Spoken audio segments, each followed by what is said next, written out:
you said something about we need more single-family homes. Okay, this is a question for the builders and tradesmen in the room. Can you speed up the building permit process? And how long do you predict this building boom is going to last? Well, good question.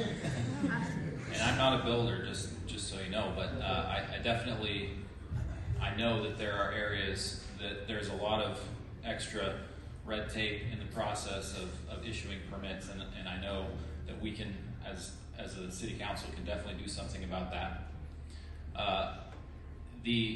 I know that there is definitely this area is growing, right? I mean, people want to move here. It's a beautiful place. I mean, it's kind of known as the last free place in America. I think the word's getting out.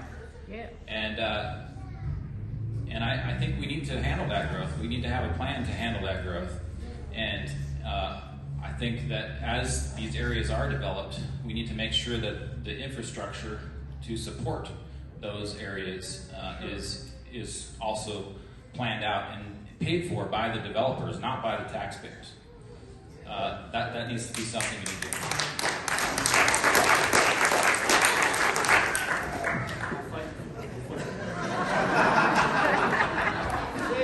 No excitement on this topic. Can I ask you a question? It sounds like you're a builder.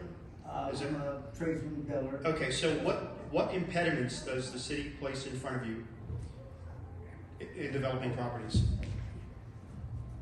Well, what it is the building permits take long to get, and so it just slows everything down.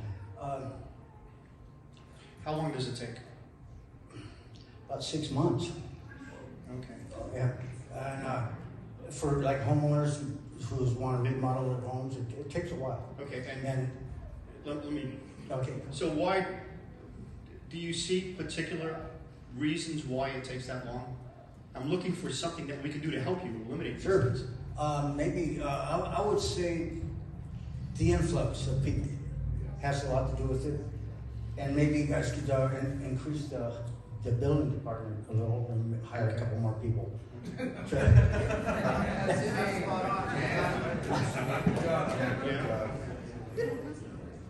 But I'm from Southern California. I'm sorry. Sorry. I've been up here about 20 years. You just lost the room. I'm sorry. Sorry. I've been over here a while, and I'm watching this happen. And in my trade, I just have, I got a small business. I want to get back on my feet in a couple of days.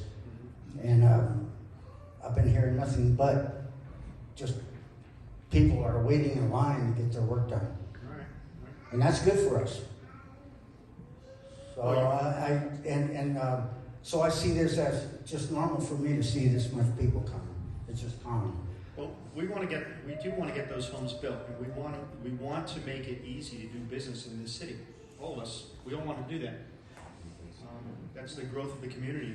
It's very important. So I think what we want to do then is we want to have conversations with people like yourself and find out where we're screwing it up so we can fix it.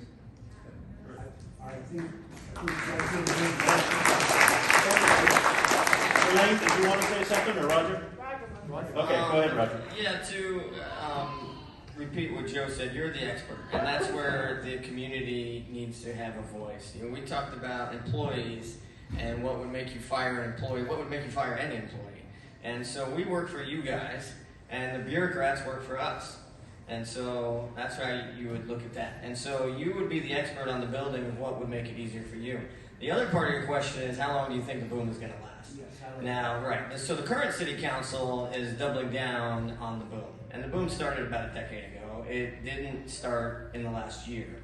What happened is we've been having money flow into this city since 2008 when the original housing market crashed. And now the $1 million homes aren't selling anymore, but millionaires are buying the entry-level homes. And so that is putting a strain on the local population and the economy. When we talk about them doubling down on the boom, when you hear them to, without asking the public of like, hey, there's nothing you can do about it, but 30,000 more people are going to move into the city in the next 10 years, and we're going to build for that. What they're hoping for is that transitional population. So when you hear about the high density housing, is they want to move in more of high density, apartments, condos, more of a traditional, a transitional house, because people aren't going to stay there forever. And so when they destroy the single family units, you lose your stability in the community. And it's like, that's where the growth needs to be. You can't stop growth. But instead of this infill zoning that they want to implement, so you have a hodgepodge, a puzzle piece of neighborhoods where you have apartment complexes and a 7-Eleven and then single-family homes, you lose your stability and long-term connection to the community. And so, but what they want to do, and they're doing it because they just started talking about growth this year, but if they had any insight or wisdom, they would have known that, hey, we should have been talking about this 8 years ago. So when they sit up on these panels themselves and they say, hey, I'm concerned about growth, why didn't you say something 8 years ago? You've been on city council for 5 times. They're not going to do that. So the reality is we're not going to be a boom town forever. People are going to move on to the next town, and so that's where you need that more long-term housing. We can't cram 30,000 people going up and building high-rises, blocking our views and that type of stuff. And because, Hamilton, Montana may be the next boom town. I've been there. It's a nice place, So it's like, or the Silver Valley. Guess what? The Silver Valley could benefit from some gentrification, and get some wealth in here and fix that up. So people, when you have the Orange County retirees and the San Diego County retirees moving here with $750,000 and they're buying $400,000 homes, they're going to move on to the next it town, whatever that may be. So as soon as Kim Kardashian stops coming here, right. So what do? See, right now the city council wants to prop up our economy on wealth. That's what our economy is being propped up on. Go to any local business and they're short-staffed. They're closing their shops.